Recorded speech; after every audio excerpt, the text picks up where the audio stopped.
previous session, guys?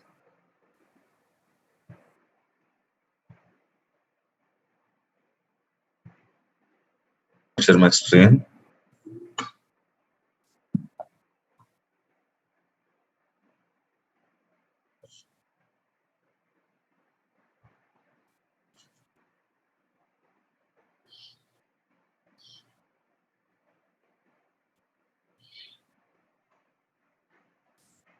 Okay, I'm sharing my screen.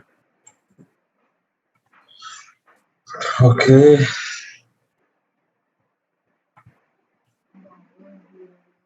Okay.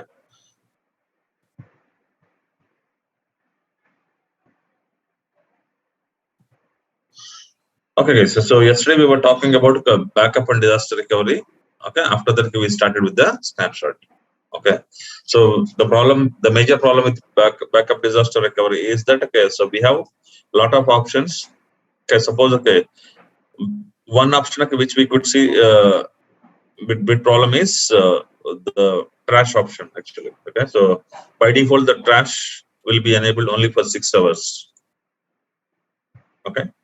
So if the trash is deleted before trash is deleted, and after that somebody understood that they deleted a wrong file and they want to recover, probably they will not get it.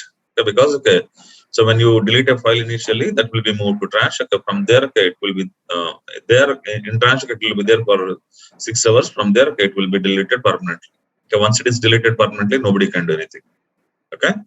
So that's the problem. So to avoid that failures, that problem, okay, they introduced a concept called snapshots. Snapshot means, okay, so creating a nickname for each file. Okay, every time, okay, you run create a nickname for the file.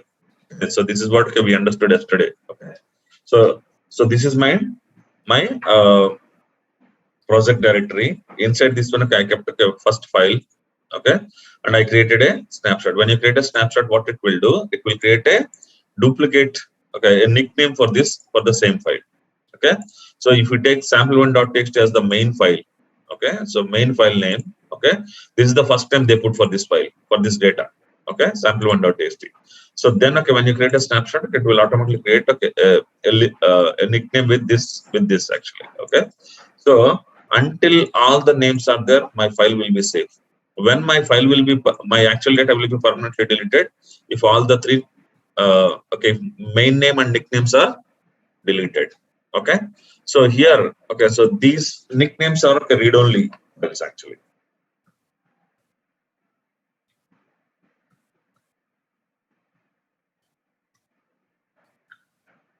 So these nicknames are read-only ones. Okay, so users cannot delete these things, okay, directly. Okay, so these are the read-write. So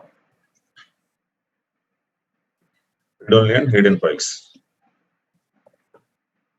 Read-only and hidden. Okay, so users will not see these files, but okay, it will be there. If you type this full path, okay, it will be there. Okay, so even though if I delete the main file, I still have the same file, okay, with the different nicknames. Okay, so I can restore this main file, okay, by using this nickname or this nickname. End of the day, both the nicknames are pointing to the same. Okay, so the nickname is not a technical word. Okay, so that's what that is just for our understanding. If someone modify this file, then in that case, which file will be modified? Yes, what do you mean of modify? In Hadoop, okay, there is no file modification, right? Yes, sir. Yeah. Yes. Got it. Okay. So if somebody modified the file, okay, in local file system and okay, put it back, then that will go like a separate file. Got it? Suppose, okay, somebody deleted this file, okay, no problem. But okay, but you copied this from local file system with some modified data, then okay, that will go like a separate inode. Right. Okay.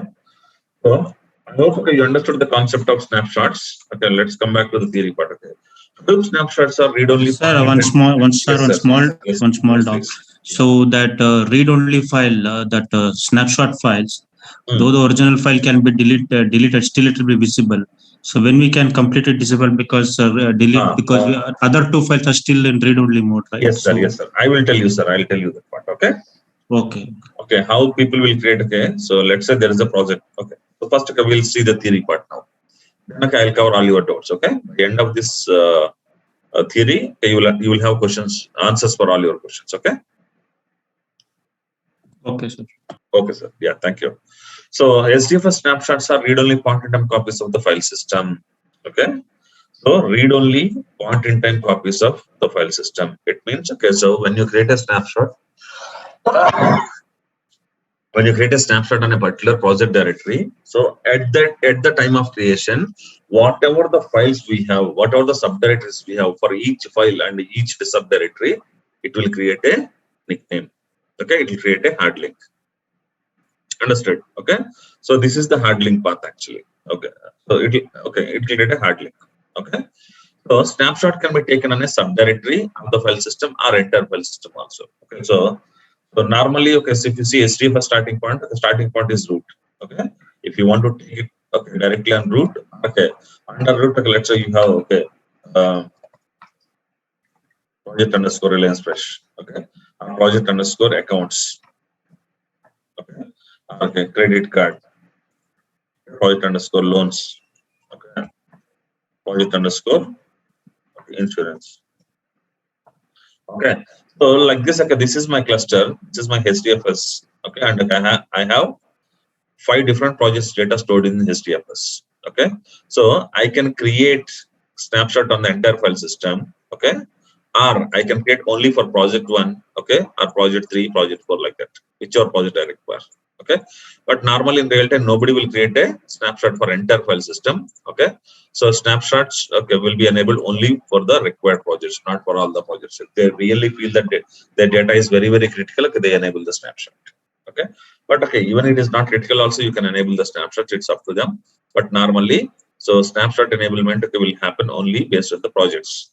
Okay, now here you have 5 projects, okay, you can enable by default. Okay, so these are, okay, none of the project directories are enabled with snapshot. But if you want to enable, yes, okay, you need to enable, okay, with the help of this command. Okay, allow snapshots, which is the command. Okay, so this is the command. Okay, you can allow the snapshot. Okay, so SDFS admin, okay, you can allow snapshot for project RF, okay, project accounts, like that. Okay, you can allow the snapshot. Okay, so we'll whatever is there in this folder will be automatically getting appended to the snapshot. Yes. Okay, sir, got it. Okay, snapshot handles the data corruption due to accidental deletes from user or application. Okay, so what is the main purpose of the snapshot is, okay, the snapshot can handle the data corruption due to accidental deletes from user or application. Okay, this is one point, okay, which is not good, okay, at Hadoop level. Okay, so if somebody delete data from name node UI or Hue or any files view, okay, so it will not be moved to trash. Okay, it will not be moved to trash. But okay, if I want to make sure that I can retrieve the data even after deletion, then okay, I need to enable the snapshots. Okay, so now, okay, let's see the all points. Okay, snapshot can be taken on any directory once the directory has been set as snapshotable. Okay, as I told you, by default, none of the projects are enabled with snapshot option. Okay, so if you want to enable, you need to run a command. Okay, allow snapshots. Okay, so once you allow the snapshots, then okay, you can start creating snapshots on this project directory. Okay, a snapshotable directory is able to accommodate, okay, 65,536 simultaneous snapshots. Okay, so think like this case. Okay, so now, okay, so this is the directory where I have created a snapshot. Okay, where I have created, okay, so under this one, okay, so okay, this is the directory. Inside this one, okay, I have sample1.txt. Okay, I have sample2.txt. Okay, and I have a subdirectory also. Okay, so subdirectory here, so I will say, so okay, okay, so data. Okay, so this is the project RF directory. I have, okay, one subdirectory under this one. I have 2 files. Okay, this is subdirectory and files. Okay, now, Okay, if I enable snapshot for this one, what I can do, I can take a snapshot. If I enable the project snapshot option for this project RF. Okay, let's say I enable the snapshot option. Okay, now I'm taking snapshot. Okay, what is the command to take a snapshot? Create snapshot. Okay, I will say create snapshot project RF. Okay, so what is this? Okay, when I'm creating a snapshot, I need to give the name. Okay, let's say yes, snapshot 01. This is the snapshot 01. Okay, so when I take snapshot 01, whatever is here. Okay, so whatever is here, that will come and okay for each and every. Okay, for each and every subdirectory and files. Okay, inside this project directory, everything will be okay for each and every subdirectory and file. Okay, an extra link will be created under this S01. Okay, so now okay after this, okay, let's say sample 3 also added. Sample 3 also added. Now you are taking okay second one more snapshot. Okay, S02. Okay, when you are taking snapshot, whatever the files we have for each file, okay, it will create a link. Okay, now after some time, okay, you deleted okay these two files. Deleted these two files. Okay, we are taking one more snapshot. Okay, but case 03 snapshot 03. Okay, at that time whatever is there, it will come here. Okay, so now okay, so now these are all okay. So whatever you are seeing, okay, these are all snapshots. Okay, these are all read only. Right? This is what we understood all these days. Okay, suppose okay now okay. When these links okay, you cannot delete okay individual link from the snapshot. Okay, so if I want to delete S02 sample1.txt, you cannot delete. This is what called read only. Okay, but if I want to delete entire S02, you can delete snapshot. So when you do S02, okay, delete S02, what will happen? Okay, it will delete the hard links for each and every file available. So it means okay, it will delete everything. Understood? You cannot delete a single file inside the snapshot. If you want, you can delete entire snapshot. Understood, sir? Okay. So after some time, okay, let's say sample4.txt has come. Okay. Sample 4. Okay. So now if you take another snapshot, okay, 04. So sample 1 and sample 4 also will come here. At the time of creation, whatever is there in this directory, this is your main directory. This is your main directory. Okay. Whatever is there here, okay, it will create hard links for all these things inside the snapshot directory. Okay. What is the path for snapshot directory? Okay. So the path for snapshot directory is so project RF. This is the path. Okay. So here you will have under this one, okay, you will have dot snapshot. Under dot snapshot, okay, you will have this one. Under dot snapshot, okay, you will have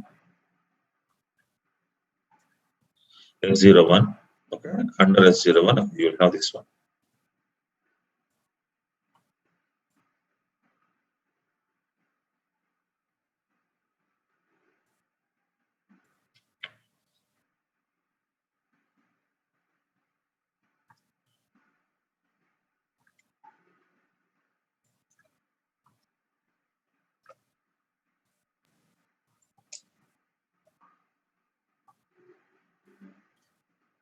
Understood, sir? Now, okay.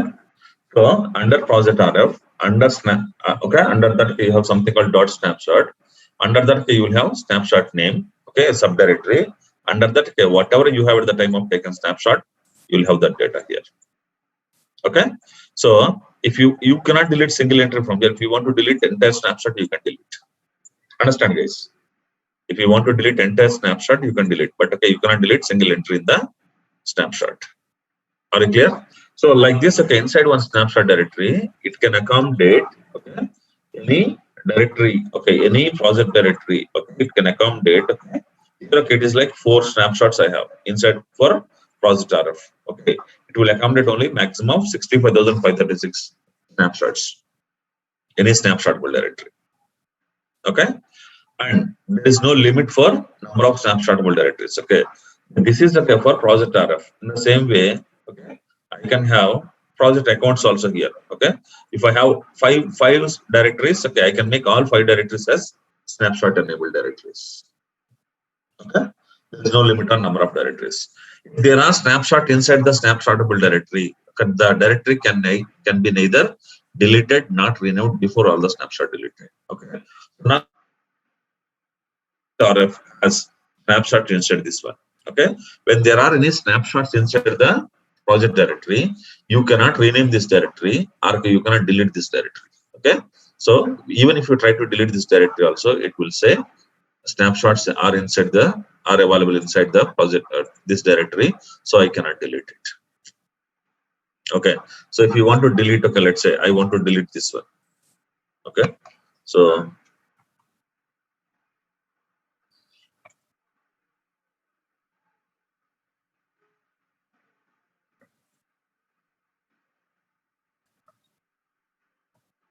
what it is saying?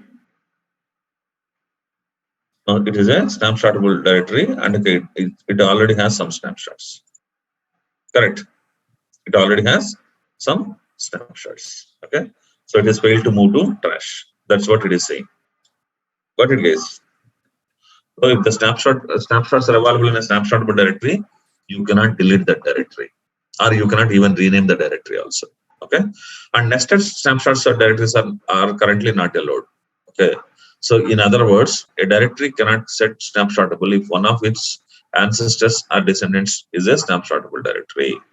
Okay, so nested snapshots are not possible. Okay, suppose okay, if you make a project RF as a snapshotable directory, okay, you cannot make data as a snapshotable directory, because okay, if you make the parent will cover all the childs.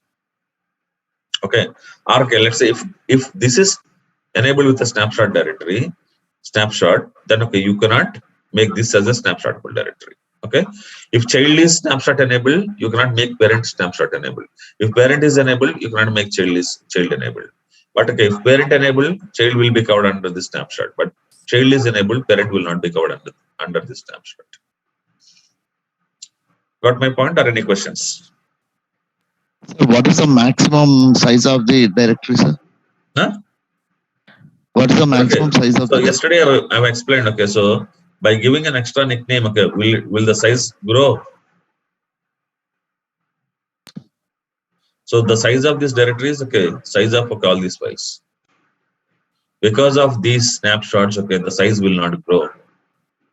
Snapshots are nothing but nicknames. This is metadata, not actual data. Because of snapshot, FS image will grow. Okay, FS image will grow.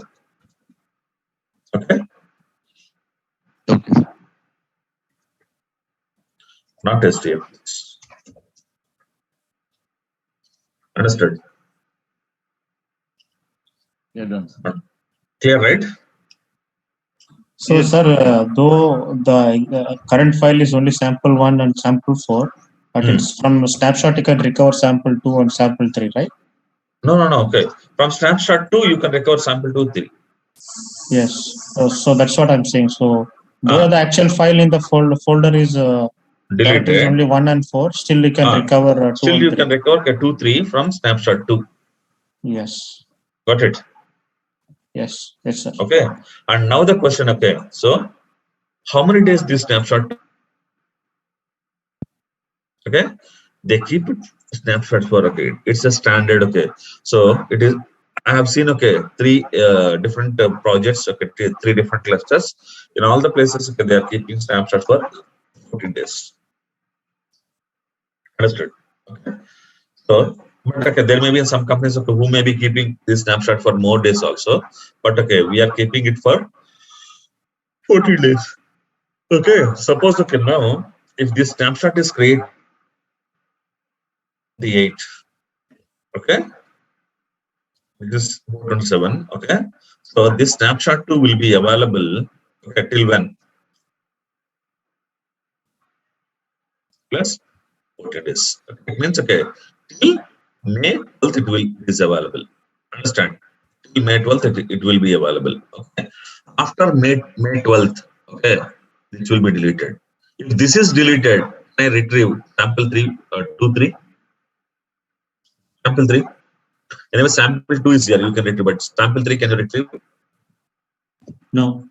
Understood, sir? Okay, so here, okay, what is happening? Okay, so you are creating the directories, and okay, you are you are creating the snapshots at the same time. After certain days, okay, you are deleting the old snapshots also.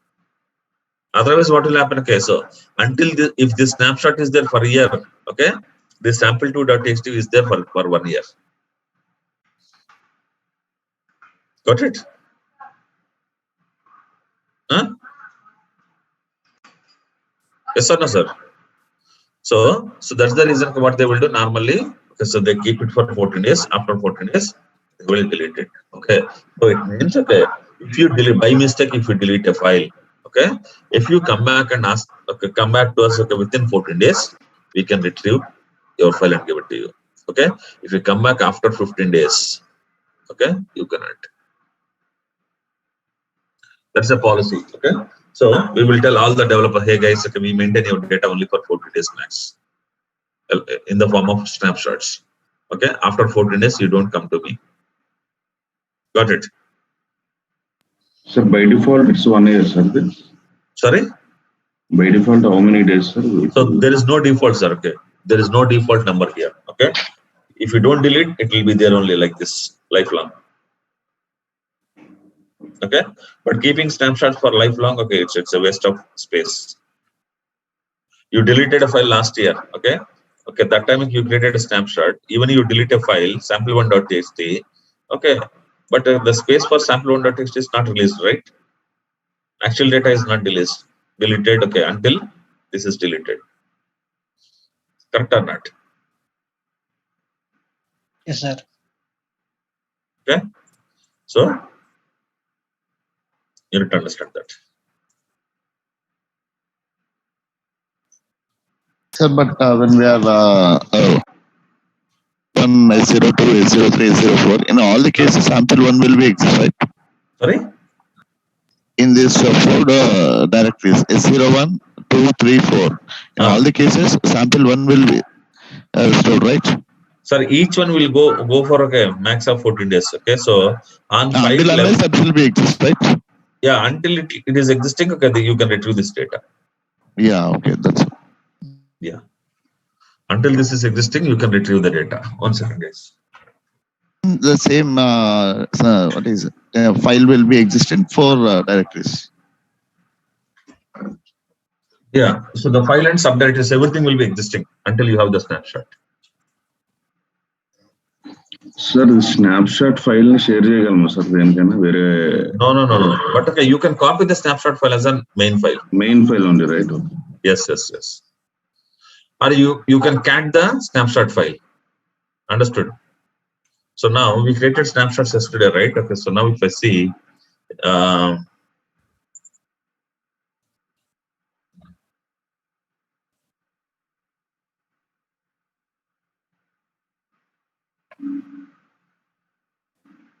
No, we can see only particular directory, right? okay, so here okay, dot snapshot is hidden. Okay. When I type dot snapshot, okay, what do you have see? S01, S02. Correct or not? Yes. This is what I have explained right here. Okay. Sir, okay, you got the answer now for your question. How many days they keep the snapshot and all, and how many snapshot okay they'll maintain at any point of time. So at any point of time, any project directory you will have only last 14 days snapshot. Correct or not? Because every day, okay, so normally, okay, so I will tell you again, okay, the snapshot creation is period based on the cluster, okay. So you will have dev cluster, UAT cluster, and production cluster, okay. In dev cluster, we take snapshot daily once, and we keep it for 14 days, okay. In UAT, we take snapshot okay, daily 4 times, okay, and keep it for 14 days. Okay, in production okay, we take okay, so daily 24 times. It means okay, hourly once. Okay, hourly once okay, we take the snapshot and we keep it for 14 days. Here, it means, okay, so you created a file now, okay, deleted in next 1 hour, but you can still recover. Sir, where we can set this value, sir? It's okay. So this has to be handled manually here at this moment. Which okay? file, sir? Yeah. Okay. So okay, this has to be handled manually. Okay. In a script actually. Okay. But when it comes to Cloudera, yes, okay, you have an option here. Snapshot policies. Okay. You can tell, okay, how frequently you can create a snapshot and okay, when to delete also. How many days you need to backup also. So this is not a default setting, no, sir. 14 days it's no a default set manual. settings. No default settings. Okay. Got it. So AutoMworks, so there is no. No, AutoMworks. Okay, so you need to do this one manually. Create snapshot also. Okay, you should run a script. Okay, even delete snapshot also, you should run a script. Okay. So for a snapshotable directory, the patch component, okay, path component, okay, dot snapshot is used for accessing its snapshots. Okay, so if you type dot snapshot, okay, ls-l dot snapshot, okay, then it will list all the snapshots inside that. Okay. And these are some snapshot commands. Okay, allow snapshot, disallow snapshot. This is to allow to make a directory as a snapshotable directory. To make directory as to disable the directory as snapshotable directory. So this is to create the snapshot name, and this is to delete the snapshot name. And if you want to rename the snapshot, okay, you can rename the snapshot. And this is to list all the snapshotable directories available on HDFS. And okay, this is to list about the difference between previous snapshot and current snapshot. Got it. Okay. So if I see the difference between S02 and S03, what it will show? It will show. So for S02, okay, we have sample 2 to sample 3. For S03, okay, this is minus. It is not there. So this is the difference. This is common, okay, and this is difference. It will show like that. Okay. So that's all about a snapshot. If you have any questions, okay, please let me know on snapshots. But normally, taking snapshots, okay, deleting snapshots, creating snapshot, deleting snapshot, that is Hadoop admin work. Okay, developers will not do that. Normally, you will have a script. Okay, if it is a AutoMworks cluster, if it is a Cloudera cluster, you can create the snapshot policy directly from UI itself. Clear? Sir, so with respect to this, whether backup or scheduled replication or the snapshots, you don't have any continuous replication between the to the DR center, data center, and all that, right? It's this is okay. So okay, if you see yesterday's concept, okay. Okay. Okay. You are sending data from one cluster to other cluster. Okay. Yes or no? Yes. You have DR clusters are here. Suppose, okay, if you lost any data, you can get the data here. But what in case if you don't have DR cluster? And okay, you deleted some file here. You got my point? Yes. See, you don't have DR cluster, but you deleted a file here. You want to recover that file. For that only, okay, snapshot will help you. No, what I'm asking is there a methodology of continuous synchronization and all between DCDR? So you don't have any data loss, something like that concept is there. But so it means okay, it's not like batch wise. That's what you are saying? Yes, yes. Rather than scheduled for 1 hour backup or replication or something. So you have anything continuous? For SDFS, no, at this moment. Yes. Okay. Got it, sir. Okay, sir. Yeah. Sir, actually, just a query. SysOps will also take snapshot. They will tell we will revert back if in case something happens. So is this the same snapshot we are talking about? Like system admin will also take yes? Of course, yes. Okay, sir. Sir, snapshot is not a Hadoop concept, sir. Snapshot concept is there even in Linux also. Okay, sir. Okay, got it. The same concept they are using in Hadoop also. Okay.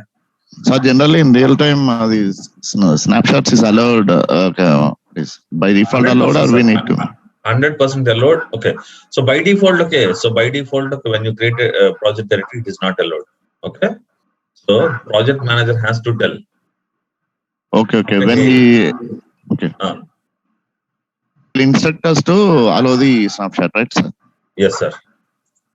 We should tell them, okay, hey guys, okay, hey project manager, okay, if you allow the snapshot, this is the advantage. If you don't allow the snapshot, this is the disadvantage. We need to tell them. Okay, sir. Okay, so after that, okay, they will decide, okay, yes, whether they want to go with the snapshots or not. But normally, any project will be enabled with, any project director will be enabled with the snapshots. Okay, thank you, sir. Yeah. Any other questions, guys? Any other questions on snapshots? Sir, in Hortonworks, snapshot stage చేయాలంటే ఏం నోడ్లో run చేయాలా command? No, you can run HDFS commands. You can run anywhere, right? Edge node. So am I running in name node? Create snapshots. So yesterday I created the create snapshot. Did I run from name node or okay? So I am running from my edge node. I'm running like Alan because okay, as Alan has the permission to create a snapshot. That is the reason I'm running like Alan. So you log into edge node on your name and okay, you will run create snapshot commands. Okay. You don't need to log into name node. Okay. Okay. So the next thing is that OS patching. Okay. What do you mean of OS patching, guys? Okay. So there are two things, guys. I guess.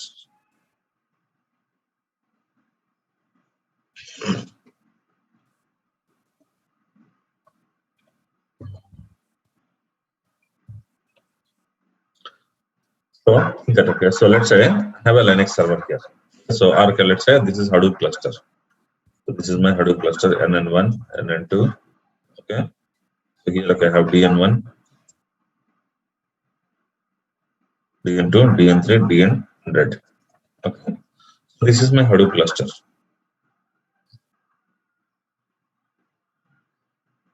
This is my Hadoop cluster. Okay. So now when I say Hadoop cluster, this is server, right? Linux server, right? Yes or no? So in this Hadoop cluster, okay, is Linux OS okay? Okay. Otherwise, okay, instead of NN1, okay, I will say server 1, server 2, server 3,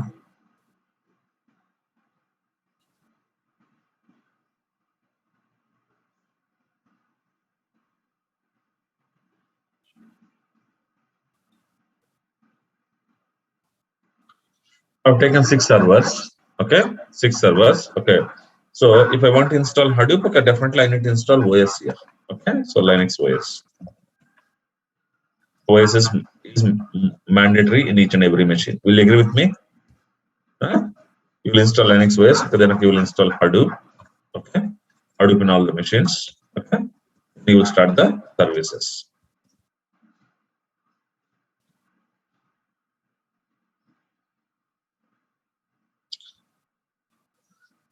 Start Hadoop service.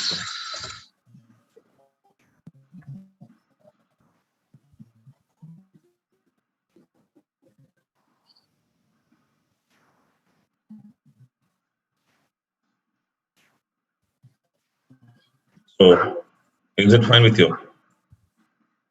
So you have taken total, okay, let's say 100 servers. Okay, 100 servers. In each server, okay, you install Linux OS. Okay, then okay, you installed Hadoop also. Okay, then you started the Hadoop services. What are the Hadoop services you started? Okay, let's say you started name node. Okay, name node 1. Okay, name node 2 you started here, okay, and here you started data nodes.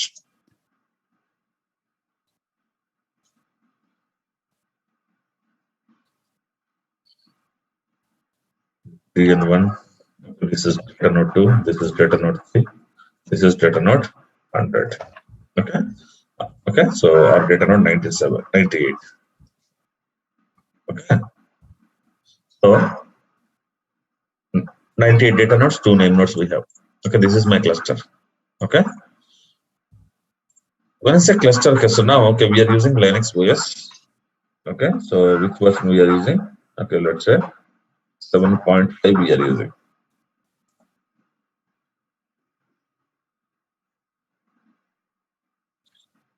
Okay, so now, okay, do you think, okay, my lifelong, okay, so lifelong, okay, we run with the same Linux OS? No, sir. You can No, change. sir.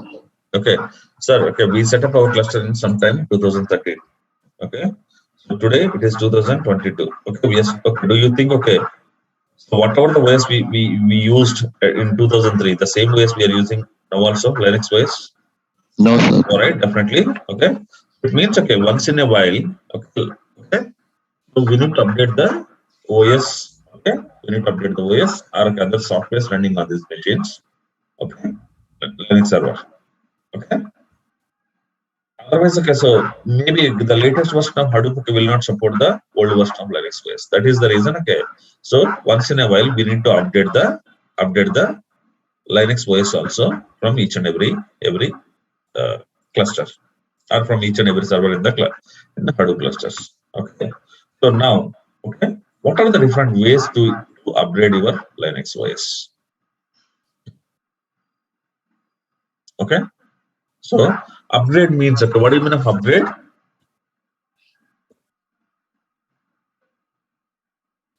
We need to understand, because, okay, this is the one, okay, we may be doing it in some companies actually. Okay, so what do you mean of upgrade? Okay, so when I say upgrade, you have Linux OS 7.5. Okay, and you're moving it to, okay, 7.6. Okay. This is called upgrade.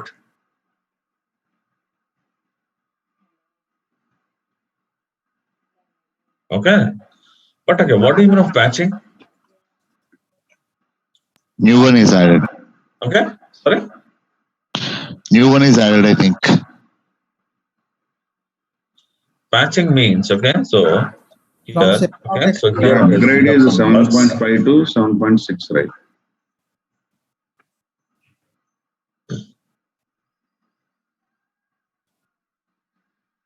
When you do patching, do you think version will change? Normally, when they do patching, when they feel, okay, there are some bugs, okay, they do the patching. Okay, so when there is a bug, okay, so they do the patching. So you will have the same Linux version only, but, okay, without bugs. Okay, maybe the last version will change. Okay, the build version may change. 7.1. Okay, let's say 100. Okay, this may become 7.1. Okay, 101. Okay, the build version may change. So kernels are right. And the main version will not change. The main version 7.5 may not change.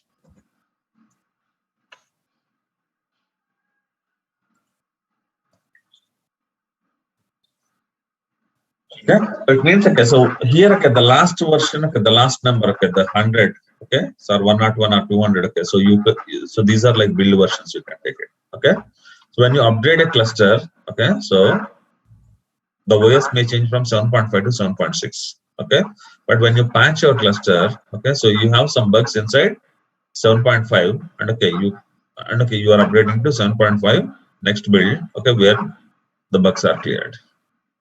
Understood? Or any questions? Okay, so now, okay, so where you will see the bugs here? Okay, now, okay, I'm saying that, okay, we are talking about base patching.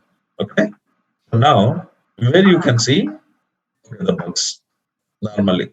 When I say Linux OS, okay, on top of this, what and all will be there? Okay, you will have RPMs. Sir, no. What do you mean of RPM? RPMs, okay? Okay, so some libs, okay? Some binaries, okay? RPMs, okay, libraries, binaries, okay? And okay, so here, okay, maybe under RPMs, okay, you may have libraries, binaries, okay? And okay, you may have some tar files also, okay? So now, okay, you are doing a patching. Okay? What are the different ways? Okay, so when you install RPMs, normally libraries binaries may be installed. Okay, when you install some of RPMs. Okay, so that is the reason I'm putting it here. Okay, so now, okay, so when I say bugs, okay, your bugs may be in RPMs or your bugs may be in jar file mostly. Okay, say you have a bug in library, it means you have a bug in RPM. Okay, you have a bug in bin. Okay, it means okay, you have a bug in RPM. Okay, so are jar files. Okay, so inside jar, okay, so you have classes. Okay, so you have a bug in class, it means you have a bug in jar. Understood? Okay, so now, okay, suppose, okay, so you are doing the patching, okay, and okay, so normally when you do the patching, okay, so there may be, okay, this is also, okay, so this may be bug, okay, so, okay, this may be, okay, so old release or new release.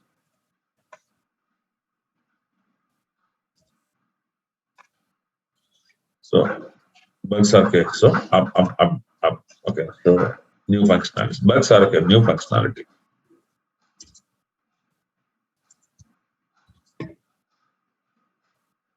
So here, yeah, so new functionality. Okay, let's say there is a Linux RPM. Okay, so which has some old functionality.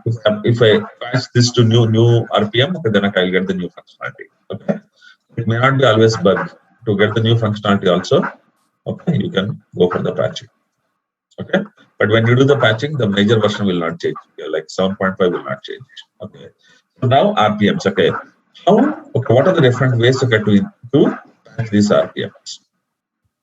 So end of the day, so if there are bugs, means the bugs may be either in RPMs or either in jars. Okay, so these are the two things majorly available on Linux. Okay, now, okay, so how you will be patching, okay, the RPMs, so we will see. Okay, so suppose, okay, if I want to patch an RPM, let's say there is XYZ RPM, which is not good.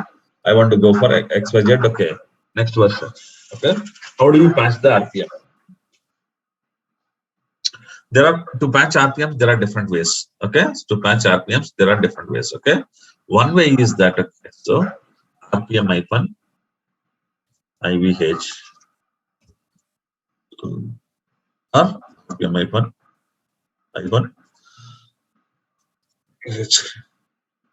what is okay, this RPM hyphen IVH? What is this RPM hyphen IVH? Okay, so RPM hyphen IVH is a command. Okay, so RPM is a command. Okay, which will come, okay, by default. Okay, okay.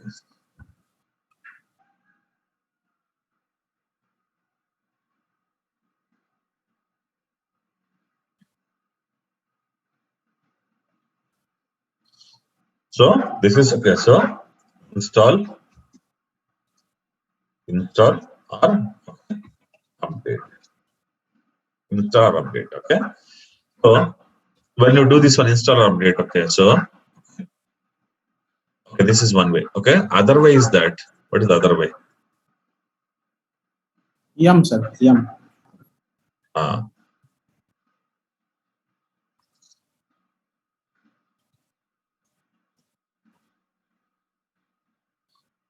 This is also to install or update. Okay.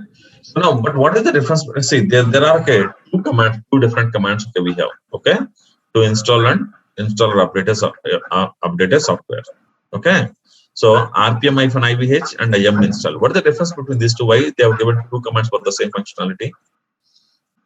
Sir, yum can resolve the dependencies while okay, so install softwares and, okay, ignore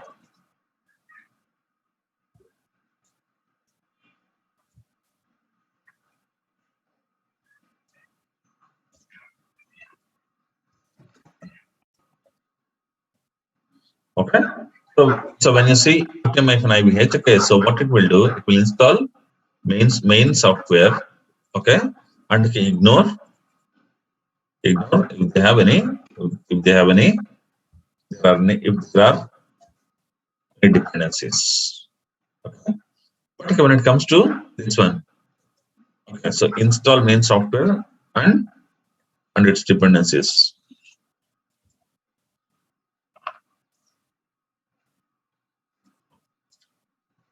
What do you mean of dependency, guys?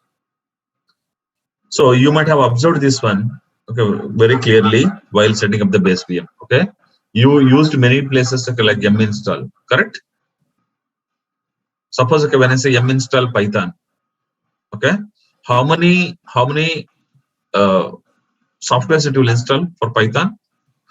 Around 500 plus. Yes or no? Yes, sir. Okay, so what are those? I asked only Python, but okay, it is updating even, okay, or it is installing 500 plus softwares, Arc libraries, whatever it is, whatever you call. Okay, why so? Because, okay, when you do yum install, okay, so let's say there is a software. To run this software efficiently, okay, you may require some dependency softwares also. Okay, so if you install any software with RPM-IVH or UVH, okay, the main software will be installed. If that main software has some dependencies, those dependencies will be ignored. Understand? Okay, but when you do yum install, okay, the main software will be installed, and okay, if that main software has any dependencies, those dependencies also will be installed. Got it? Got it, or any questions? Okay, so that's the difference. Okay, so if there is any issue with the RPM, okay, so what you need to do, okay, you need to get the new RPMs from okay, you need to download new RPMs either from internet, or okay, you need to contact the Red Hat or CentOS teams, okay, to provide the new RPM. Okay, when they provide new RPM, okay, so if you want to install that new RPM without dependencies, okay, if you want to update the new RPM without dependencies update, then okay, you can go with RPM-IVH. Or okay, if you want to install, okay, and or update, okay, the main software and okay, main RPM and dependencies also, okay, main RPM and dependencies. Install software, main RPM. So here also install main dependencies as well. Okay, so you will use, this is the process that you follow. This is the process you follow. Okay, either you use RPM-IVH, okay, and or yum install. Okay, so this is for RPMs. What in case if there are any issues in the jars? What you will do? Suppose, okay, you installed, okay, some RPM, okay, some software, okay, that has, okay, jars. You have some issue. You have some issue in the jar. You have some issue in the jar. What to do now? So is there any command to install jars and all? There is no separate command to install jars and all. Okay. Suppose, okay, if any jar file is having issue, okay, so what they do, okay, or what you need to do, you need to, okay, download it from internet, new jar from internet, or okay, you need to, okay, talk to the respective vendor, okay, to provide the new jar. Okay, once new jar is provided, what you need to do, take the backup of old jar, okay, and replace old jar with. Understood? Sir, mostly in jar case, the files are same on the complete cluster, so we can copy from other server as well, right, sir? If that is what. Yes, yes. Okay. We have few days back there was log4j vulnerability came, right? Yes, sir. Yes, sir. In that one, all the .jar files were updated. Yes, sir. We have copied it in case of missing one. So where we need to copy all of them in lib library? No, sir. Okay. What are the jar? Okay, so you know the jar path, right? Jar path, you know, but jar path. Okay, sir. Okay, let me tell you.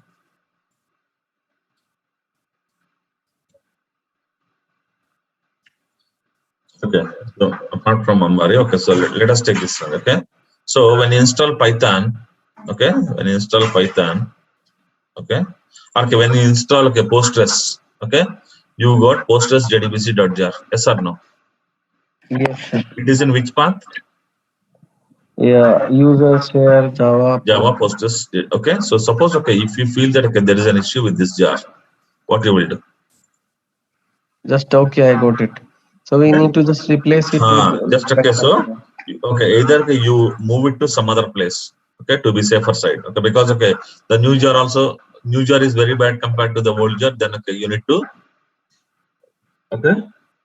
what to say, you need to remove the new jar and put the old jar, right? Okay, that is the reason. Now, so don't delete the jars directly.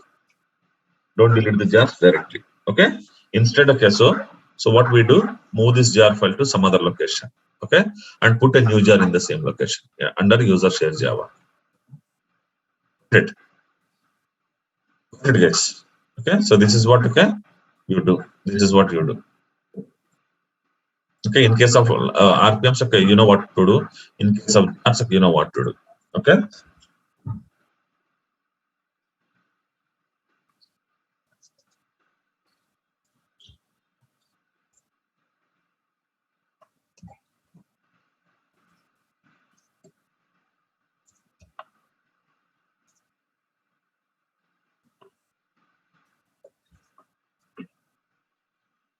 Got it now. Okay, so normally the patching will be done by us only. Okay, so in some places we do the patching for even Linux machines also. Okay, even for Hadoop also. Okay, any questions till now, guys? Any questions till now? Hadoop patching means Hadoop also we are doing patching like Linux. Yeah. Okay, I will tell, sir. Okay, so these are the two ways. Okay, so now think that, guys. Okay, you want to take a backup of the old jar and replace the old jar with new. Okay, put a new jar in the old jar location.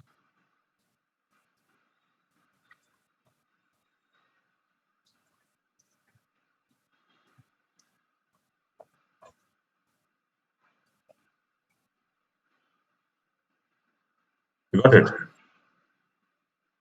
So you have jars. Okay, take the backup of old jar and put new jar in old jar location. Okay, so this is what we are doing. Okay, let's say if it is one machine, this is the activity, guys. Okay, what in case you have so I told that we have 2000 node cluster. Now tell me, if you want to repeat this activity in 2000 nodes, what will I do? Plus command, sir. So one is so definitely if I do it manually, one by one after other, that will take a lot of time, correct or not? Logging into each and every machine, and performing these steps may take a lot of time. Okay, so I want to do this one in an automatic way. Manually, it's a lot of time.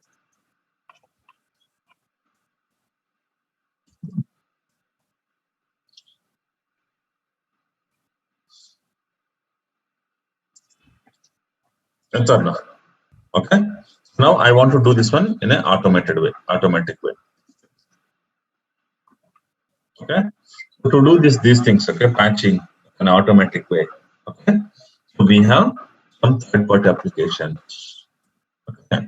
What are those third-party applications? Okay, here we have such as Puppet, Ansible.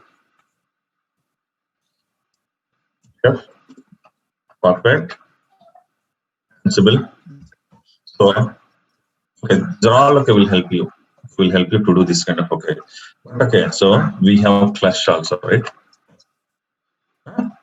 Cluster shell, Clutch command. Okay, so Clutch, Puppet, Ansible. Okay, these are the ones. Okay, so you can choose, and you can automate this process actually. Okay, so definitely in our environment, we don't perform these steps manually, because if I want to log into each and every machine and do these steps, that will take days together for me. Okay, so what we do, we write any Ansible scripts, or we at times we use Clutch also. Okay, with one command, it can push it can take a backup of all jars in all the machines. In all 2000 machines, with one command I can take a backup of jars. Okay, and with one command I can push new jar to all the 2000 machines. Okay, so you can use Clutch, or you can use Chef, Puppet, or Ansible. So if you know any one of these tools, okay, normally Clutch is a dangerous tool. Okay, so obviously all are dangerous tools only because okay, you can destroy entire cluster with one command. Okay, if you use any tool, any of these tools. Okay, but however, okay, we need to be very, very, very careful when you're using these automated tools. Got it. And if you know any of these tools, okay, it will be added advantage for all of you guys. Sir, Clutch is a kind of command line tool, or it's a kind of orchestrating tool like. Yeah. So Clutch is a command line tool. Okay, and okay, it is Ansible also kind of Ansible to. I mean, okay, what is it?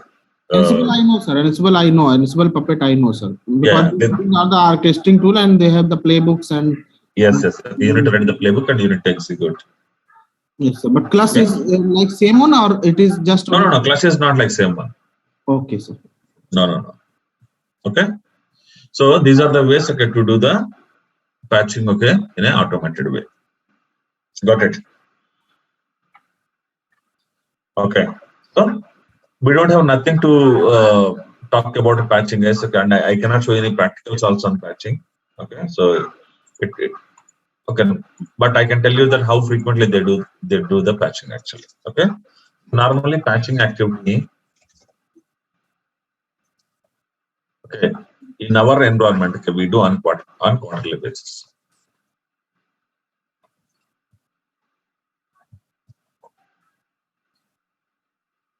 Patching activity, we do it on quarterly basis. Understood?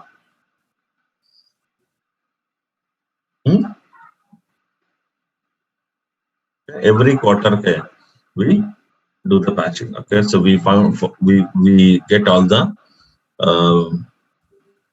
what to say, the list of new RPMs, okay, to be updated or to be patched, and okay, we perform this patching activity on quarterly basis.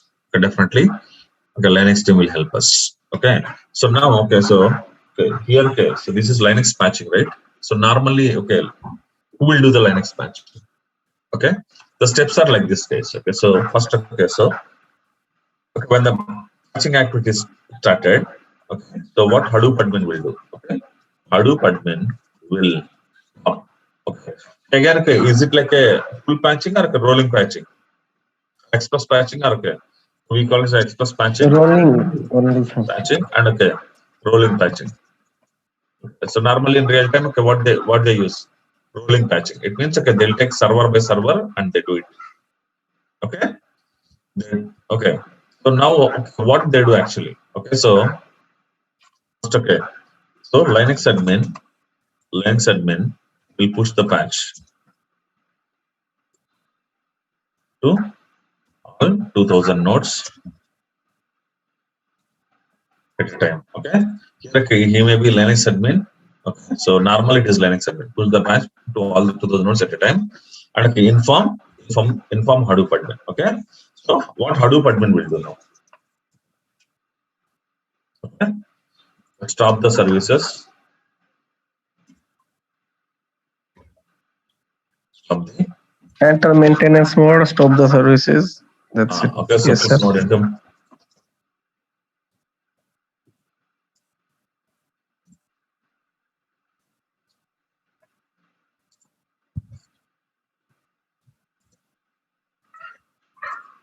mode. Okay. Stop all Hadoop services. Restart. Reboot.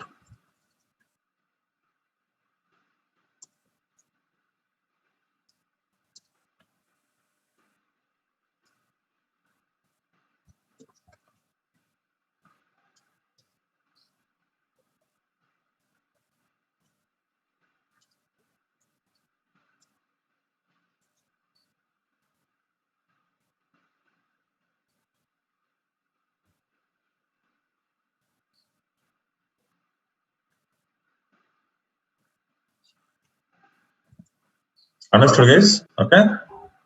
Repeat the same process for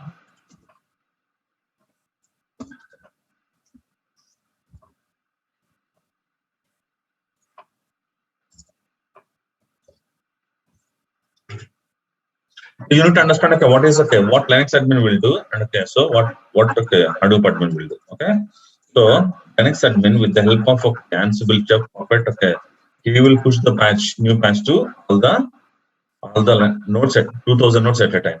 Okay, but okay, after patching, okay, some patches require a reboot of machine.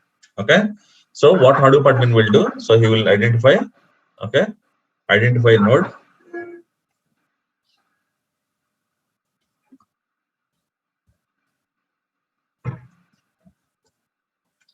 Okay, turn on maintenance mode. Okay,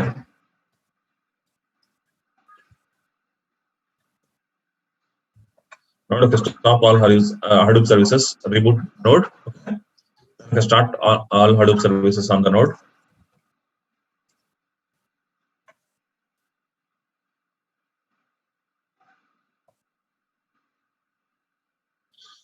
Okay, turn off the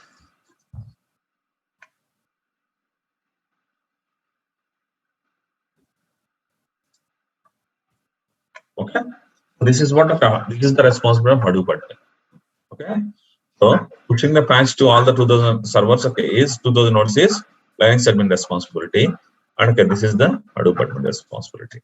Okay, so sometimes, okay, what Linux people will do, they will write all the steps in a script file, and they will give the script file to Hadoop admin. Okay, and Hadoop admin will run the script file directly. Okay, instead of Linux admins running the script file. Okay, so this is how it works in the patching, guys.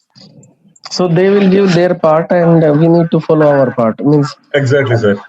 Okay. They'll complete their part, and they'll tell us, okay, hey, we have done our part. Okay, so then okay, you start your part. Sir, is there any timeline which means for if I am entering one node into maintenance mode, is there any timeline? Okay, before this time, before 1 hour or 2 hours, it should come up that of node. course, right? Okay, so immediately, sir. Okay, so the timelines are like, okay, suppose, okay, if you don't bring the node back, okay, then what will happen? Replication will start happening. Okay, so that's the reason. Within 1 hour, okay, you should bring the node back to the cluster. Okay. Okay. So there is no downtime required. Sorry. No downtime required because we are doing a rolling patching, right? Yes, node by node. Okay, so you're doing the node by node. Okay, you're not stopping all the nodes. But if there is any chance to stop all the nodes at a time, okay, you stop all the nodes. Okay, again, using cluster or anything, stop all the nodes. Okay, I mean, perform the same steps, okay, on all the nodes at a time. So that will take, okay, 10 to 20 minutes work for you. But okay, so rolling patching will take a lot of time for you. Yes, sir. Got it? Okay. So this is about, okay, OS. Okay. Now let us talk about, okay, so Hadoop patching. Okay. So like all other softwares, okay, even Hadoop also should be patched here. Okay. So Hadoop upgrade, I have shown you how to do Hadoop upgrade. Okay. But okay, Hadoop patching. Okay. So when it comes to Hadoop patching,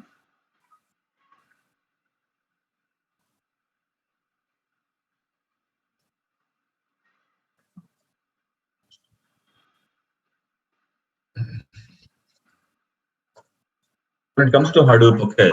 So in Hadoop, okay, Hadoop mostly. So just before this, sir, before doing any patching, anything, we will replicate the same in lower environment so that. Of course, yes, sir. Okay. First, okay, you do the patching in dev first. Okay, sir. Okay, and again on quarterly basis, and again, okay, so they will do first. Okay, so they will start. Okay, again timelines also will be there, sir. Okay, so okay, so first, okay, they will do the patching for dev and wait for 7 days. Give 7 days time. Okay, to the developers to check the new patches whether it's working fine or not. Okay. Then okay, UAT. Okay, they will do after 7 days. They will do UAT again. Give 7 days. Then okay, they will do production. Again, they will give 7 days. Yes. Okay. Like this. Okay. So they will keep doing it. Normally. Prod 7 days means, sir? I didn't get. Yeah. Prod 7 days means prod is last patching. Yes. Okay. After that, you may have DR also, right? Okay. Okay. Oh, okay. I got it. Yeah. Okay. Yeah. Okay, see, after doing this patching, they'll say, okay, see, let us monitor this for 7 days. If you have any issues, please come back. Like this, actually. Okay. So Same steps will be repeated even for Hadoop also, guys. Okay, so in the place of Linux here, you have Hadoop, but for Linux, okay, you don't have OS, you have OS, but again, in the place of Hadoop, okay, you have Hadoop software. Even Hadoop software also will have RPMs and file. This is what I'm okay. In case of RPMs, so create a local repository and install, okay, or update the RPMs in all the nodes using steps mentioned in the previous page. Okay, like this only. Okay, so here RPM -fh, RPM install third-party tool. Okay, in case of jars, take the backup of old jars or libraries and push the new ones in the same place. Config management tools can be used for this purpose. Okay, so in case of jars, okay, what you can do, you can use config management tools like Clash, okay, Ansible, Puppet, Chef. Okay, so if new RPMs libraries or requires any service restart, please do the rolling restart of all required Hadoop components. Understood? Okay, this is Linux patching, right? In case of Hadoop patching, okay, Hadoop patching.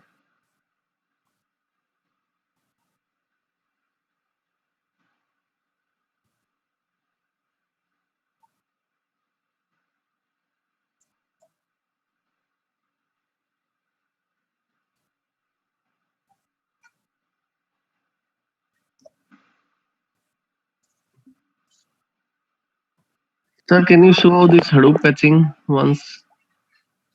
Is it feasible? No, what is patching? It is the same, right? In Hadoop also. What extra thing you will do? Sir, okay, I will give you one example, sir. Okay? I'll give you an example. Okay. So, okay.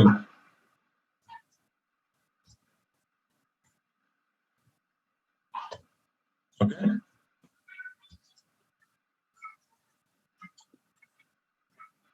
Okay. So here, okay, this is the YAML server resource manager. This is the jar they have. Okay. Okay. This is the jar file, sir. They have some issue. Okay. What they will do?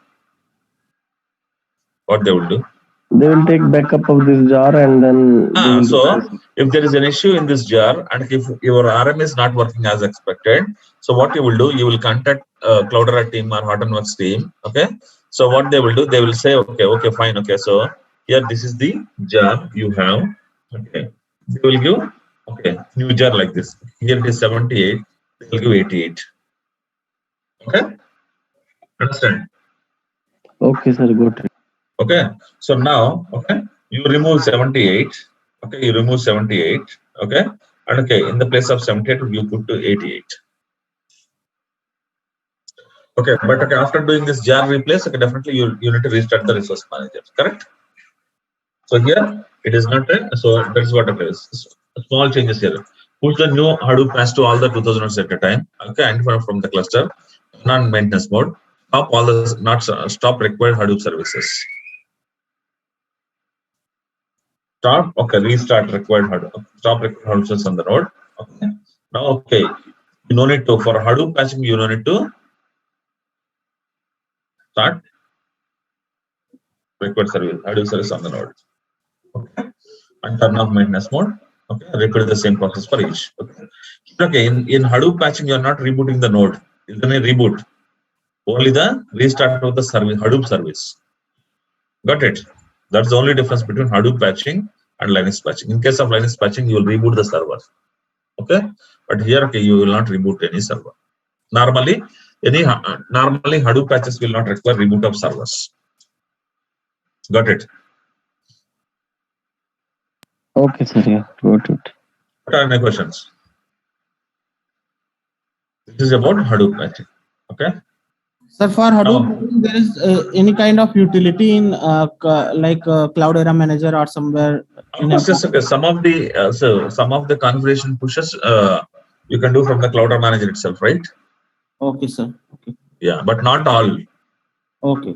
Understand? So let's say there is a jar you want to push it to all 2000 nodes. Okay, then okay, you have to use some Ansible or Puppet. Okay, sir. Got it. Sir. Got it. Yes, sir. Okay. These are the configuration management tools. Okay, so it depends. Okay, what tool you use. Okay, understand. Okay, I'm not talking too much about this configuration management tools. Okay, again, okay, these are all big subjects. Okay. So the next one is monitoring Hadoop clusters. What do you mean of monitoring Hadoop clusters, guys? What do you mean of monitoring Hadoop clusters? Do we really require monitoring? Cloud Data Manager is there, yes, sir. We can. Cloud Manager is there, right? Yes. Okay, so Still, sir, in case some space got filled up or some service is down, how will we alerted? Every time we cannot go to the manager and see that what is the alert, right? yes, sir. Yes, sir. There must be some kind of mechanism like Okay. Negios or something, some alerting thing, like, which create tickets and all. Agree, sir. Agree, sir. Okay, I will talk about this one. This is very important thing because this is what we do every day also. Okay.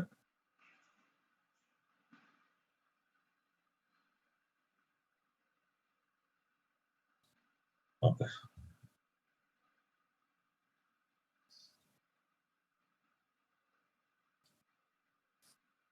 Monitoring. Okay.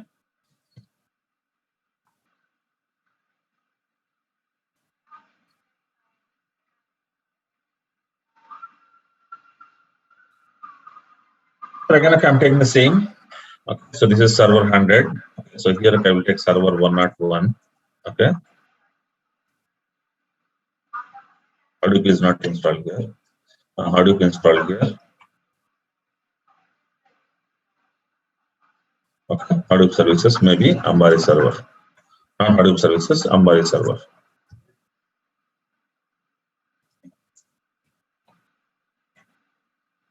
Okay. This is for Ambari UI.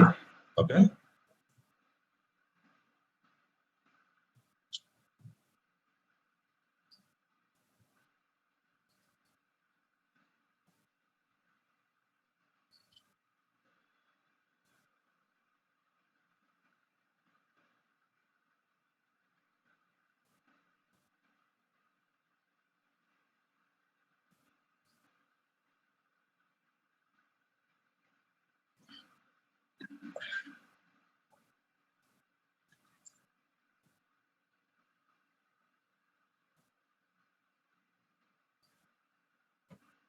Okay.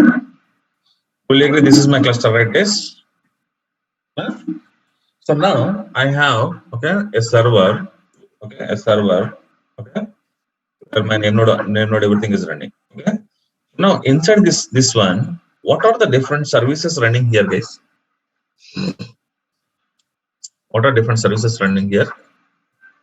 So definitely there are some Hadoop services running here. Yes or no? Okay. So do you think any, okay, since you are running Linux, okay, so do you think any Linux services also running here? Huh? So now if you see this one, yes-EF. Okay. So how many services are running here? Okay. Okay. So guys, okay, like you have a task manager here. You have a task manager. So how many background process they are running? It is running. Background process 133. Okay. It means, okay, what are these background process, guys? These are something related to Windows or not? Huh? That's right. These are something related to Windows or not? Okay. Yes. Okay. So here also, okay, here also. So there are some services, okay, which are okay, running by. Okay. So what I can do? Okay. So some of the services, okay, HTTP one service. Okay.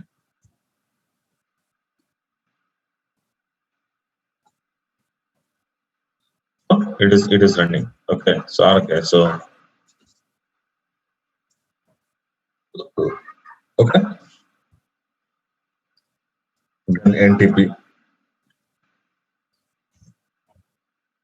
So there's an NTP software running here. So no. Okay. So like this, okay. So out of these services, there are many softwares. Okay. There are many softwares. Okay. So there is a system D. Okay. So okay. So NTPD. Okay. So there are many services which are running from OS side also. Okay. Hadoop services. Okay. OS related services. Okay. So Hadoop related services. Okay. So when I say a server, okay, when I say node in Hadoop cluster, so that node will be running with OS related services and Hadoop related services also. Will you agree with me? Huh? Will you agree with me, guys? Yes, Both sir. will be there, right? Yes. Okay. But okay. So now you take Cloudera Manager or Ambari. Okay. What they will monitor? Ambari. Okay. What they will monitor? Cloudera Manager or Ambari. Okay. So now if you see here, okay, so there are some alerts here. Okay. View all. Okay. So these are the alerts. Okay. Predefined alerts. How many predefined alerts Ambari is giving? 78 predefined alerts it is giving. Okay. But okay, if you want to go for more, okay, you can go for more also. Okay. But okay, by default it is giving, okay, by default it is giving 78 alerts. Okay. So these are all, okay, did you set up these alerts or okay, they came automatically when you install, okay, Hadoop? They came automatically when you install Hadoop. Okay. So, okay, all these things, okay, so these are all related to Hadoop only. It means, okay, you have Cloudera Manager or Ambari, okay, which takes care, which monitor only Hadoop related service. Okay. Suppose, okay, now there is a host here. In H1 machine, NTP server is not working. Okay, will Ambari show that information to you? No, sir. Network time protocol. RKS, HTTPD service is not running in this machine. Will Ambari show that to you? No. So it means, okay, so these tools, Cloudera Manager, Ambari, they are well designed to monitor only Hadoop related services. Okay, but who will monitor OS related services? We will see here. Okay, we'll see here. Okay, so usage of monitoring tools is important to warn you potential or actual problems on individual machines in the cluster. Okay, so it is always better to use monitoring tools. Okay, to warn you. Suppose, okay, let's say you set up an alert like, okay, so whenever name node is down, send me a show me alert, show me red. When data node is down, show me red. Okay, so that, okay, I will go and restart the name node or data node. Okay, so these alerts are, okay, important. Okay, or the monitoring is important. Monitoring tools are very important, okay, to alert us on the potential or actual problems. Okay, so here Cloudera Manager or Ambari, okay, these two are providing comprehensive cluster monitoring with no additional configuration is required. Okay, with no additional configuration required. Okay, what do you mean of it? So when you install Cloudera Manager or when you install Ambari, okay, so these are the UIs. Okay, these are the tools. Okay, developed just for Hadoop cluster monitoring. Okay, so what and all they do here? Okay, so these tools. Okay, so if you install these two, we no need to do extra configuration at all. Okay, so this will take care of, okay, all the default alerts which are coming with the software. Here, okay, if you see, there are 78 default alerts came in Ambari. So you don't need to do anything separately. Okay, so what these tools can do? Okay, they can identify the configuration issues. Okay, suppose, okay, if I make any change in any of the configuration, will it show here or not? Configuration changed. Okay, so restart required. Like that, will it show or not? Huh? Yes, It will sir, show, it right? will show. Yes, sir, it will show, sir. It will show. Suppose, okay, I'm changing the configuration. Okay, so here, okay, I'm changing name node heap size as, okay, 2 GB. 2 GB. Okay, I click on save. Okay, so now click on okay. Okay, now see here.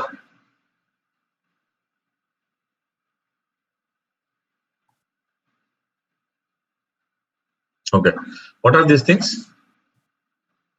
So there's a configuration change. So you need to, okay, so these many components to be restarted here.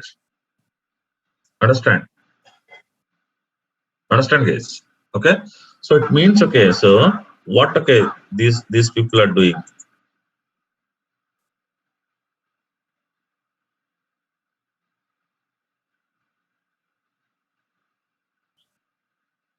Okay, so every time you make a configuration change, okay, it will show you, it will alert you that okay, so you made the configuration change, so you need to restart the services. Okay, that it will do. Okay, and service level monitoring for all Hadoop components. Suppose if any service is down, will it show you in the alert or not? It will show you. Okay, take that HBase. Okay, so out of 3, out of 3 region server, only 1 is running. Okay, 2 are dead. Like that, okay, it will show the information. Okay, the Hadoop performance metrics like SJS metrics, MapReduce, and counters and all. Okay, so Ambari is not so good in providing metrics, but if you see Cloudera, it provides a lot of dashboard charts and all, right? Okay, so it will give you a lot of information, Cloudera Manager UI. But here, okay, this is also giving some information, but this is very, very basic information actually. Okay, and again, track cluster resources, okay, utilization with charts and dashboards. Okay, so you can track the cluster resources like how many cores you have, how much RAM you have, what is the storage, what is the network, okay, and okay, what is the utilization, current utilization, what is available. Okay, all those things can be tracked under this one. Okay, so you can view the event and audit logs using these tools, and you can generate the custom alerts if required. Okay, so if you want to generate any custom alerts, okay, so Hortonworks is giving, our Ambari is coming up with 78 alerts, but do you think those 78 alerts are sufficient for us? Definitely not. Okay, so if you want to create your custom alerts, you can create your custom alerts. Okay, so there's a beautiful document in the internet, okay, how to create a custom alert in Hortonworks in Ambari. Okay, so you can follow the same document. Even we follow the same actually. Okay, so then you can generate some kind of reports also. Okay, but okay, anything, okay, so let it be dashboards or okay, metrics or okay, event logs, audit logs, okay, custom alerts, all these things are related to Linux, Hadoop only. Okay, but okay, if you want to enable additional monitoring for both Hadoop and non-Hadoop services. Okay, what do you mean non-Hadoop services? So anything which is non-Hadoop, it OS related services or any other things. Okay, so they are not related to Hadoop. Okay, that's the thing actually. Okay, so if you want to monitor okay, such okay, non-Hadoop related services or component, okay, you can integrate your cluster monitor with special monitoring tools like below. Okay, now you can integrate your cluster with these tools. Okay, so here, suppose okay, if you want this to monitor, okay, you have to monitor Hadoop related things. Okay, you have Cloudera Manager Ambari, but OS related things, okay, if you want to monitor, okay, Ambari can or Cloudera Manager or Ambari cannot do it. Okay, so you need to use different tools. Okay. So Nagios, okay, Isinga, Java. So these are the OS related services, okay, which you need to use and to monitor. Okay, suppose if you want to alert, okay, or to monitor okay, non-OS non-Hadoop related services like OS related and other services. So in real time, these tools are available, sir. Any other services. So if you want to monitor this one Hadoop services, you can use Cloudera Manager. Okay, or any other non-Hadoop services. Okay. Here also you can use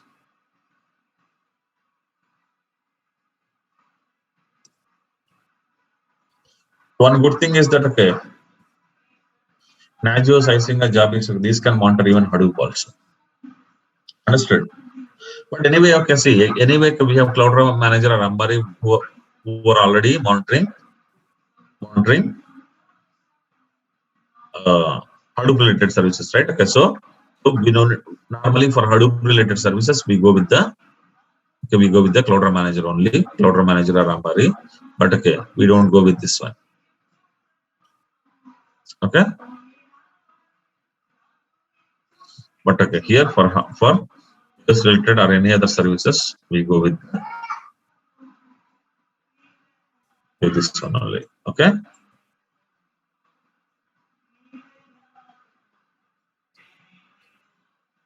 Understood, guys? Any questions? Understood? Are any questions? Sir. Hello. Sir. Sir, we require any knowledge for Nagios or these tools, sir? Sir, normally Linux admins only will be doing this one. We just need to provide information to them. Okay, so this is the OS related on this machine. Okay, and okay, if that service is down, I need an alert. Okay, so these things, okay, if you have knowledge, that's fine. Okay, but if you don't have knowledge also, that's fine, because okay, so these things normally set up by Linux admins in your team. Okay. Yeah. So here, okay, there are different things, guys. Okay, the first thing is that, okay, so alerting. What do you mean of alerting?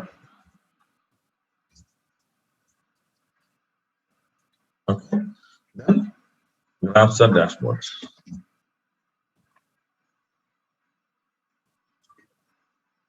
Okay, so for dashboards, okay, these are the tools. Okay, these are the tools who can send a mail. Actually. Okay, and okay, for graphs and dashboards, okay, so here Ganglia.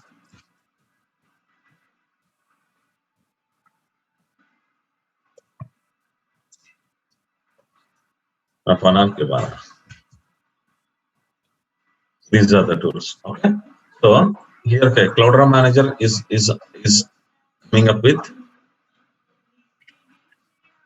Okay, so inside Cloudera Manager, can you see these graphs also? Now I want to see what is the name node system. Cloudera, we have graphs. We have a lot of graphs, right?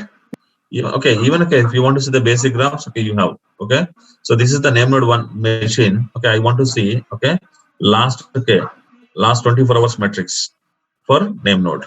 Okay, so for last 24 hours it is not there. Last 4 hours, last 4 hours data is there. Okay, so this is the last one. Okay, what is the CPU usage? What is disk usage? What is load average? What is memory usage? What is network usage? What is the number of processes? Okay, so what is the name node heap size? Okay, so all those things can be seen here. Okay, so these kind of graphs are dash. Okay, so dash. Okay, if you want to see, okay, so these tools will not help you to create dashboards or charts. Okay, only these tools will help you to get dashboards or charts. Okay, now if you see Cloudera Manager or Ambari, okay, so it has inbuilt. Okay, it has inbuilt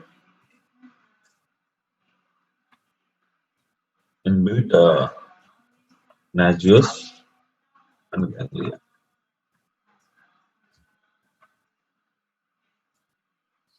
So end of the day, Cloudera Manager or okay, Ambari, okay, these are using the inbuilt Nagios and Ganglia only. Okay, if you want to know that, okay, so you can go to the Ambari machine, HAM machine. Okay, CD where www.html. Okay, Hortonworks 3.1.4 or anything. Okay, inside this, okay, you have something called SDP utilities.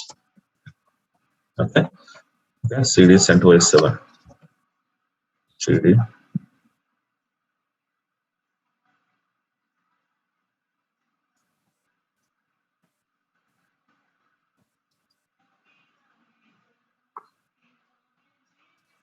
Actually, this version is not showing directly, but okay, earlier version, okay, so they had direct one. Okay, so if you see utilities inside that one, okay, you used to see like okay, these tools. Used to see these tools. Okay, so end of the day, Cloudera Manager and Ambari, they have inbuilt Nagios and inbuilt Ganglia. That is the reason Cloudera Manager and Ambari able to send mail alerts. Okay, or okay, able to show the graphs also. Got my point? Okay, so these are the tools they use. Okay, and if you want to set up these tools, okay, again, okay, this will be taken care by Linux admin only. It is not Hadoop admin work, but only thing is that okay, we need to configure. We need to tell them, okay, this is what the alert type we want, and configure in your system. Okay, they will configure in their system. Got it? Okay, so now the question here is that okay. So normally these okay, so now you take this case. Okay, this is the Cloudera Manager or Ambari.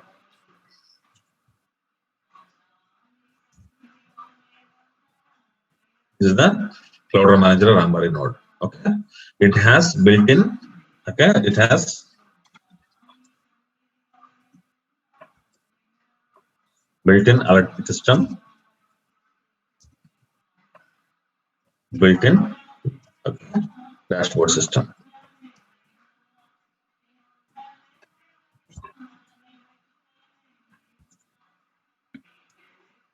Dashboards. Okay, so these are built-in dashboards. Okay, so now, okay, so if I ask Cloudera Manager to send an alert, okay, so what it will do? Okay, it will. So these are the alerts where you can set up actually. So alerts. So for each alert, okay, if you want to send a mail,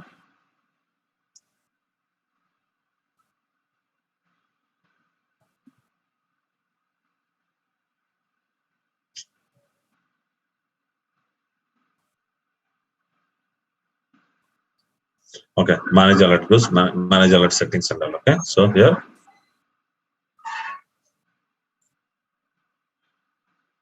notifications. Okay, so now which one you want to? Okay, name. Okay, this is the alert name. Okay, let's say so name node failure. Okay, so custom. Okay, for which one you want to use? This is for okay STFS. Okay, okay, severity. Okay, so description. Okay, so you need to write the description. Okay, so what description? Okay, for all issues. Okay, so our STFS alerts. Okay, anything in SDFS. Okay, any okay warning of all these things. Okay, this what is the description? Okay, you need to do. Okay, so okay, so these alerts are related to something you write. Okay, some description related to SDFS. Okay, so method how to alert. Okay, so here okay email. Okay, email to whom? Okay, to whom? Okay, if there are any HDFS related alerts. Okay, let's say okay, so you can VNR finance@gmail.com. Okay, so you can put okay, let's say okay, so Venkata okay dot Narsimha at the rate of xyz.com. Okay, like this. Okay, whatever IDs you want, okay, you just put here, and here you need to give the SMTP, your web server, mail server details here. So email from okay, so let's say from which mail ID? Okay, they'll create a mail ID here actually. Okay, in the SMTP server, they'll create a mail ID. Okay, so alerts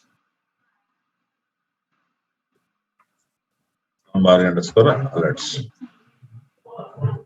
at the rate xyz.com. Okay, so you will get a mail okay from Ambari underscore alerts at rate xyz.com to all these people. Okay, and okay, so users authentication. Okay, if you want to use authentication, you can use. Otherwise, leave it. Okay, click and save.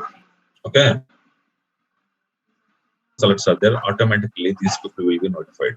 Okay, for all these alerts, critical alerts, okay, unknown warnings, all those things. Got it?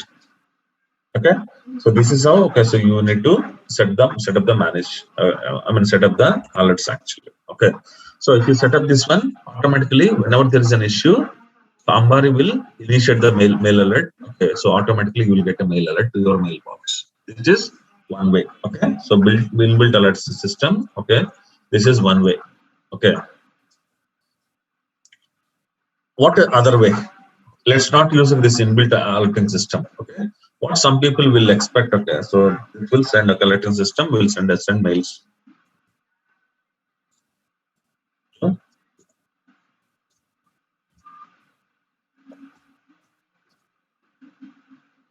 based on the alerts. Okay, so this is what inbuilt alerting system is doing. Okay, some people may not use this inbuilt alerting system, guys. Okay, some people may not use this inbuilt alert system because okay, they have some additional requirement. Okay, what is the additional requirement? I will tell you here. Okay, let's say this is Cloudera Manager. They have built-in alerting system. They are not using here. Okay, setup.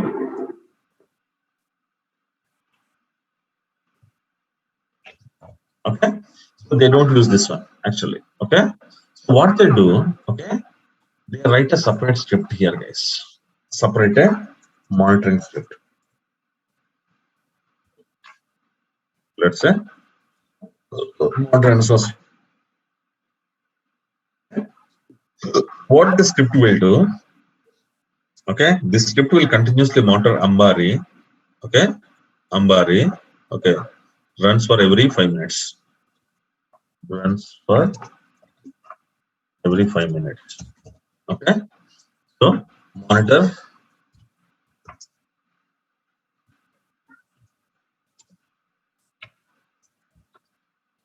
okay, for the new alerts in Cloud Manager. Okay, so here, okay, it will check this one, okay, whether there are any alerts. Okay, here, okay, so notifications 0. Okay, if there are any, okay, if there are any, if any, okay, create a ticket in ticketing tool.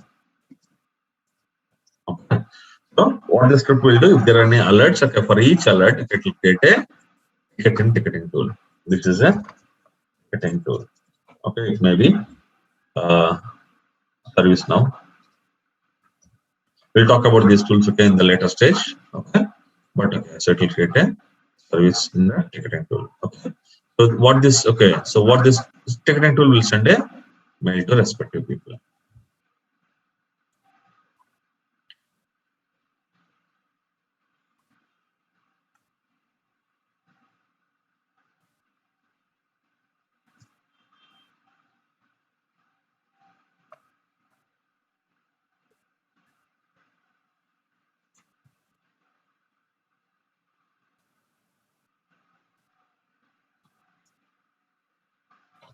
Okay, so ticketing tool will send a mail actually. Okay, so if you go like this, okay, suppose in this scenario, okay, it is sending a mail, but okay, nobody knows that. Okay, so let's say there is a name node failure. Okay, it will send mail to 10 admins. Okay, let's say, okay, so we have 10 Hadoop admins. It will send a mail to all 10 Hadoop admins. Okay, then who is working on that who will understand? Okay, nobody, right? Okay, so maybe admin 1 will think that, okay, admin 2 is maybe working, and so admin 1 will not take it. Admin 2 will think somebody else will take in the team, so it will not work like that. Okay, there is a chance of missing actually. Okay, but okay, if you go in this mechanism, okay, you integrate a script, okay, to your Ambari. Whenever there is an alert, okay, the script will create a ticket in the ticketing tool. Okay, so now, okay, when there is a ticketing in the ticket tool, okay, you cannot delete. Okay, and okay, you need to assign to your name. Okay, so our team leader will be continuously watching this ticket tool. Whenever there is a new ticket, okay, he will he will assign to some admin. So that admin will be working on that issue. Got it? Okay. So than this one, this is the best. Okay, like how many alerts you resolved today. Okay, how many issues you resolved today. You have a complete track. Understood? So this is how they do the monitoring, guys, in real time. They don't go with this model actually. So you have an Cloud Manager Ambari, which has an option to send mails or okay, set up mails and send mails. But okay, normally people don't use this option because okay, if everything is coming by mail, okay, your team leader will not have, or manager will not have track. How many mails you solved today? How many mails you received? How many mails you solved? No, you will not have track. Okay, but okay, if you go with this model, then okay, have a ticketing tool. So this will help you to track easily. Understood? Are any questions?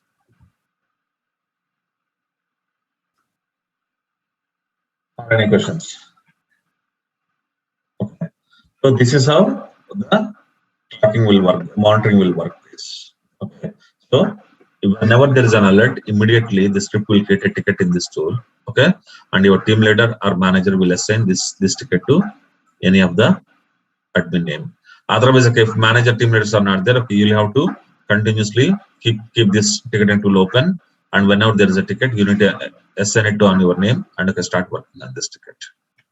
So that okay, this ticketing tool will have a reports like okay, how many tickets solved by Venkata, how many tickets resolved by Venu. Okay, like that's okay. It will have a clear track.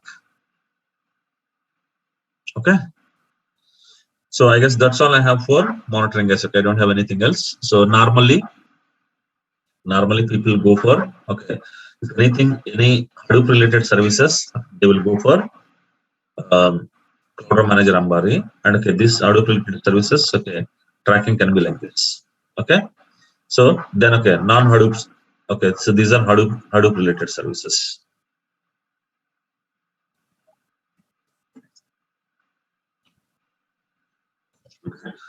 So here, okay, for non-Hadoop related services, okay, you have Nagios here.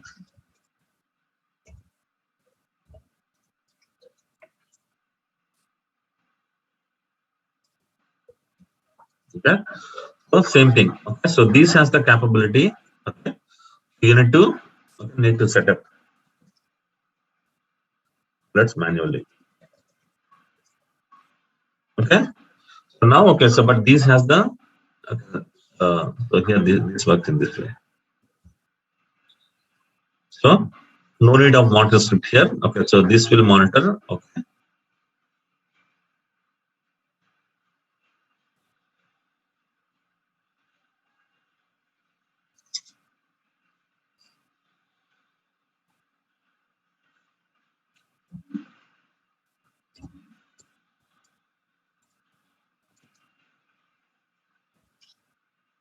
Okay, automatically when you can integrate these tools with any of the ticketing tool. Whenever you set up alert and okay, so there is an issue with automatically these tools will create a ticket in the ticketing tool and ticketing tool will send a mail to you. So this is how you monitor the Hadoop related services, and this is how you monitor the non-Hadoop related services. Okay.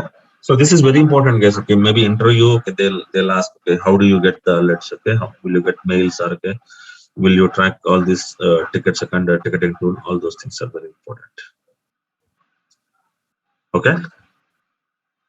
So fine, guys. Okay, so if no questions, okay, so we'll see the next module. Very important. Sir, what is the difference between RPM and partial? RPM is a combination of partial means okay, it's a combination of RPMs. Okay, combination of RPMs. Yeah.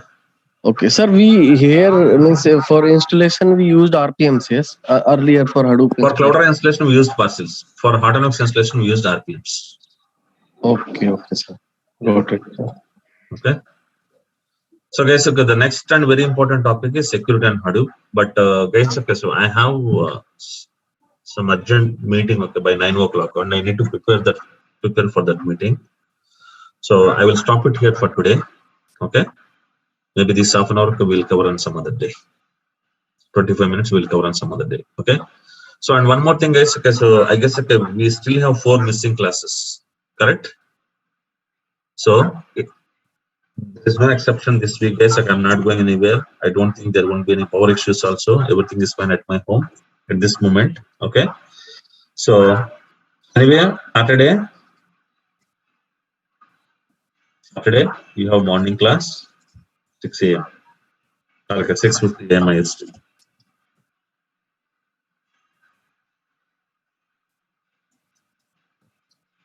Okay, and okay, we have evening class also on Saturday. Okay, so this will be like 6 p.m. IST. Okay, so and okay, Sunday also you have as usual you have morning class. At least I can cover 2 missing classes. It's like I'm not taking any extra classes. Please try to understand. Okay, I'm taking only missing classes. Okay, so this is what the plan for week. Okay, so coming week. Okay, so morning as usual. Okay, you have 2 classes and evening 1 extra class. Saturday and Sunday. Okay. Okay, sir. Yeah. Okay, Thank you guys. Thank you. Sir, one just question. Like, sir, how many ways we can install Hadoop in a what better way to install? Okay, there are different ways, sir. Okay, you can use Ansible also to install Hadoop. Okay. Okay, sir. Yeah. Those are command line installations. Yeah. Sir, one question, sir, if you are available. Yes, sir. Make it fast, man. Yeah, sure, sir. Actually, I was not able to hear half of the class. I'll go through the recording. Sir, okay, you know the in the Cloudera cluster, right? So right now we just had this the prod issue Like all the region servers are down, and the Cloudera manager was also down, and then some of the HDFS nodes are also down. And when I see the Cloudera management service, it says the KDC availability. Maybe, Kerberos issue. Yeah, it may be. Yes. Yeah, and Restart the Kerberos server. Yeah. So I have seen the audit logs, and he just restarted all the nodes, including the name node one by one. And for the maybe, HDFS, sir, we have done the rolling restart. Yeah. You know what might have happened? Okay, there may be some change in the key tabs. Okay. Because of that reason. Okay, so he restarted all the so services. If you want to see the log for that KDC, can we be able to see? Of course, yes. I'll show you, sir. Maybe Kerberos will come day after tomorrow. I will show you at that time. Okay. Okay. So mostly these logs are viewable from Cloudera Manager, or we need no, not from Cloudera Manager. So KDC service separate, sir. Not viewable from Cloudera Manager. Okay. Okay. Sounds good. Yeah. Thanks, sir. Okay. Sir. Thank you. Thank you all.